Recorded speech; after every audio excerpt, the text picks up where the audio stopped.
Penguin, Giovanna Fletcher here. I have a new book out called Always with Love, which is a love story between Billy and Sophie. So it's a continuation of Billy and me, and it's just been lovely to write it and continue seeing the love between Sophie and Billy and seeing where the journey takes them.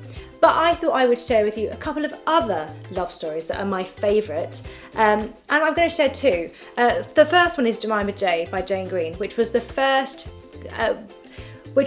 book of this genre that I actually had ever read. I read it when I was 14 or 15, and I can remember just being completely, well, I fell in love with Jemima J, just having this central character who was flawed and not perfect. And I think as a teenager, actually, it kind of resonated with me completely, because I always felt like I was a bit overweight, a bit spotty. You know, teenagers, you're always like body conscious and everything.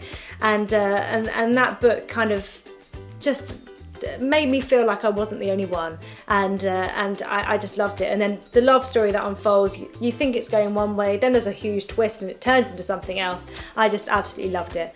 So I definitely recommend that one. Another one is Me Before You by Jojo Moyes. I have spoken about this book so much on social media because I absolutely love it. I was packing it for a flight to New York. I ended up halfway, I stopped my packing and decided to start reading it. I think I was like, I'll just read the first page, as if anyone ever just reads the first page. Anyway, I read half of it, and then I read the other half and I was on the flight, and I just had to cover my face because I was crying so much. It's such an emotional story, and it's a real thought provoker. You kind of feel like you can't help but wonder what you would be like in that situation, and it's just absolutely amazing.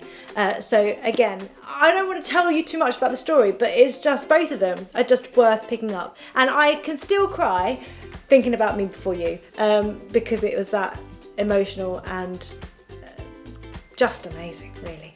So those are two books that I highly recommend.